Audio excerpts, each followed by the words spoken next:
દારૂ પકડવાનું કામ કરતી પોલીસ પકડાયેલા દારૂની ચોરી પણ કરે છે તેવું કોઈ કહે અને તમને માનવામાં ના આવતું હોય તો આ સમાચાર આખા જુઓ, જેમાં પત્રકારોએ પોલીસને પકડાયેલો દારૂ ચોરી કરતા પકડી પાડ્યા છે।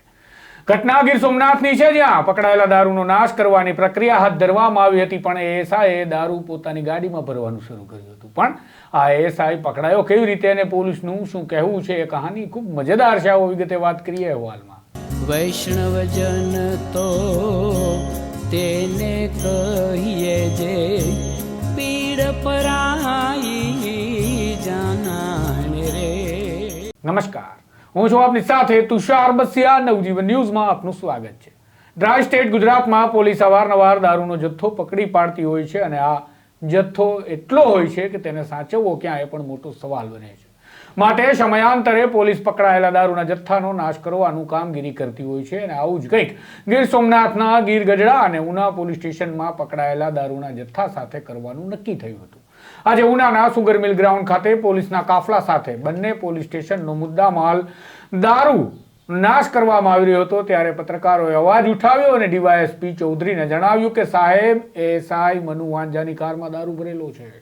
આમ પત્રકારોએ ડીવાયએસપીની હાજરીમાં મનુ વાંઝાનો ભાંડો ફોડી નાખતા મનુ વાંઝાએ મુઠ્ઠીવાળી દોડ લગાવી હતી અને કાર તરફ તે ભાગ્યા હતા। આ જોઈ પત્રકારોએ પણ કેમેરા ચાલુ કરી પાછળ દોટ મૂકી અને મનુ વાંઝાને કારમાંથી દારૂ કાઢતા રંગે હાથ કેમેરામાં કેદ કર્યા અને મનુ વાંઝા આ દારૂને ફેંકવા લાગ્યા હતા। પણ પોલીસ કાફલો શું કરતો હતો એ ખબર જ ન પડી, કારણ કે મનુ વાંઝા આ કરી રહ્યો હતો ત્યારે પત્રકારો પહોંચી ગયા, પણ પોલીસ પાછળથી આવી હતી।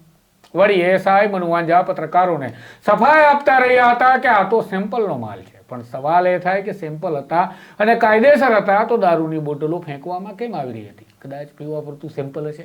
આમ આ વાંડો ફૂટતા એએસઆઈ મનુ વાંઝાને તાત્કાલિક જ ગીર ગઢડા પોલીસ સ્ટેશનથી બદલી હેડક્વાર્ટર ખાતે મૂકી દેવામાં આવ્યા અને જાણવા જોગ નોંધી કાર્યવાહી કરવામાં આવી છે। આ બાબતે જ્યારે અમે ડીવાયએસપી મહાદેવ ચૌધરી સાથે વાત કરી તો તેમણે જણાવ્યું હતું કે અમે તપાસ કરી રહ્યા છીએ કે આ દારૂ મનુ વાંઝાએ સેમ્પલ માટે લીધો હતો કે કેમ, અમે તેની પણ તપાસ કરી રહ્યા છીએ। ઉપરાંત એસપી મનોહરસિંહ જાડેજા સાથે અમે વાત કરી તો તેઓ જણાવે છે કે મામલાની તપાસ માટે હાલ જાણવા જોગ દાખલ કરવામાં આવી છે અને અમે તપાસ કરી રહ્યા છીએ કે શું દારૂ ખરેખર સેમ્પલ માટે લેવાયો હતો કે કેમ, અને તે દારૂ બાબતે કોર્ટનો શું આદેશ છે તેની પણ અમે તપાસ કરીશું, કારણ કે એ તપાસ પણ કરવી પડે તેમ છે। પણ અહીંયા સવાલ એ ઊભો થાય છે કે સેમ્પલની પ્રક્રિયા તો દારૂ ઝડપાય ત્યારે જ કરી લેવાતી હોય છે, તો પછી બીજી વખત નાશ કરતા સમયે સેમ્પલ કેમ લેવા પડે?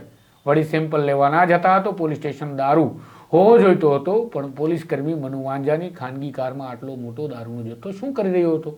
સાથે એ પણ સવાલ થાય કે દારૂના નાશ કરવાની કાર્યવાહીમાં તો આખી કમિટી હાજર હોય, તો મનુ વાંઝાની આ પરિસ્થિતિ જે પેદા થઈ તે પરિસ્થિતિમાં કમિટીની જાણ બહાર બધું થઈ ગયું હતું અને મનુ વાંઝા કમિટીની જાણ બહાર દારૂ ઉઠાવી ગયો હતો કે પછી કમિટીએ જ કહ્યું હશે કે તમે તમારે લઈ જાઓ દારૂ સેમ્પલ પૂરતું? ખરેખર જો આ મામલાની સચોટ અને ઊંડાણપૂર્વકની તપાસ થાય તો એએસઆઈ કાર્યવાહીનો ભોગ બને એ પાકું છે, પણ અન્ય પોલીસ કર્મચારી અને અધિકારીના પણ તપેલા ચડી જાય તેવો આ મામલો ગંભીર પ્રકારનો છે। જોઈએ હવે ગીર સોમનાથ જિલ્લાના પોલીસ વડા આ મામલે કેવી અને શું કાર્યવાહી કરે છે। હાલ તો તેમણે મનુ વાંઝા નામના એએસઆઈ સામે બદલીની કાર્યવાહી કરી સંતોષ માન્યો છે। આ પ્રકારના સમાચાર, અહેવાલ અને દરેક પળે માહિતી માટે જોડાયેલા રહેજો નવજીવન સાથે। નમસ્કાર। વૈષ્ણવજન તો તેને કહીએ જે પીડ પરાઈ